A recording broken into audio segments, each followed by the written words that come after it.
What's going on, YouTube? It's your boy Jeremy Wormy, and we got a funny story for you and everything, because amidst all the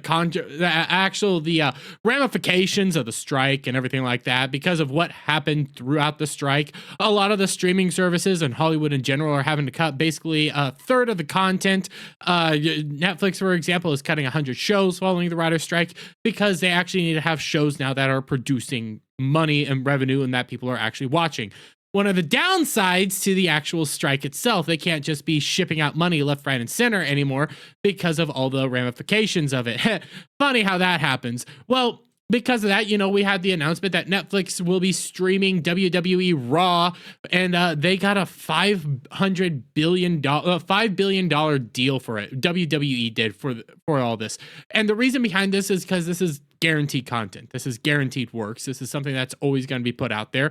And Netflix can just spend this money because they have a buttload of money as it is. And they know people are going to come and watch this. They know people will actually engage with this and watch this and have a good time with it. Okay, for you WWE fans out there, have a blast. Watch it on Netflix. Watch it on Peacock. I don't care. I'm long since done with WWE. But that's not what this story is all about. That's not what this video is all about, because it's actually all about Francis Ford Coppola's daughter, Sofia Coppola, slams Apple execs for defunding her unlikable Edith Wharton series. I don't know if I'm saying that right. I don't care. I just find this hilarious, because guess what? The show was unlikable. Her main character was unlikable. They didn't want to put money behind it because, hey, everything around it was unlikable.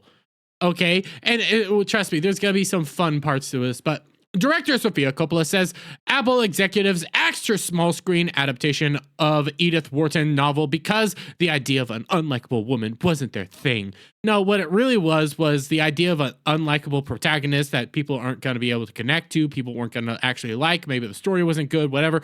Probably very social justice in aspect.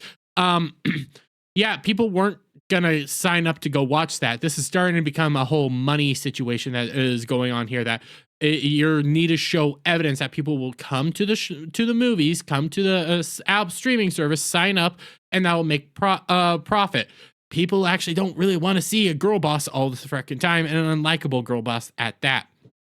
The Priscilla director, I don't even know what that is, was set in early 2020 to develop a series based on the incisive novelist's, I don't even know if I'm saying that right, 1913 book, The Custom of the Country, a story that centers on the social ascent of protagonist Undine Sprague, a newly wealthy Midwesterner who tries to break into New York society. The social climb character, Coppola said when the project was first announced in May 2020, is her favorite literary anti-heroine. Oh my god, she sounds unlikable as it is.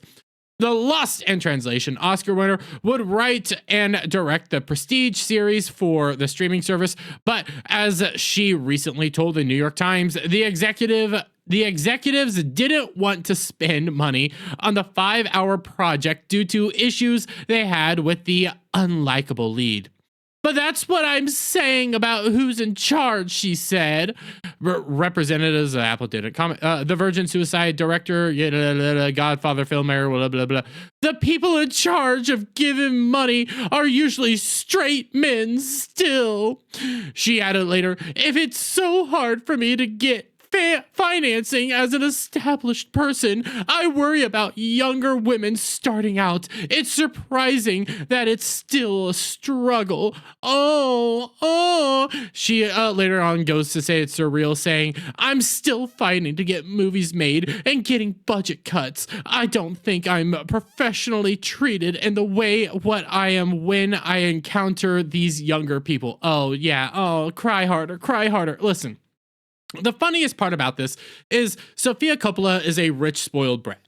That's what it boils down to. Her father, Francis Ford Coppola, is a very successful director, very acclaimed director, does a bunch of good work, has a bunch of good movies, Godfather, for example. Sophia's over here now crying because she's had everything she's ever wanted in life. She's done everything she's ever wanted in life, but she doesn't want to spend her own money to actually go out and do this movie. Now, why am I mentioning her own money? Why am I mentioning she doesn't want to spend her own money? Well, why the heck doesn't she do what her father does? Francis Ford Coppola says he couldn't care less about money as he drops $120 million on new film. He goes out and funds his own movies. He goes out there and uses his own money to back his own projects. Yeah, that's right. Your daddy's over here, rich man, successful man, good man, is successful enough to be willing to back his own movies, put his own money where his mouth is, but you're not willing to do that yourself. You're too scared to actually go out there and put that money where your mouth is and back your own movie. But on top of that, the reason your movie is being cut is, again, due to the writer strikes, due to everything. They need sure things. They need to be bringing in money and be able to actually do things that are good. Your movie isn't going to be successful. Your movie or show, whatever, wasn't going to actually probably bring in subscribers, wasn't going to bring in revenue, wasn't going to bring people to the platform. So they cut it because guess what? People don't like unlikable heroines. People don't like unlikable characters. People aren't going to go watch a show solely about an unlikable person rising up the social ladders in New York. That probably wasn't going to bring anything to it. So you know what you do now? You go out, you fund it yourself. Oh, but you're not willing to do that because you're a spoiled rich brat that's always gotten everything she's wanted until now. So now you're blaming the straight white men and saying this is going to punish all the women that will look up to me. Well, they were probably never going to watch this to begin with.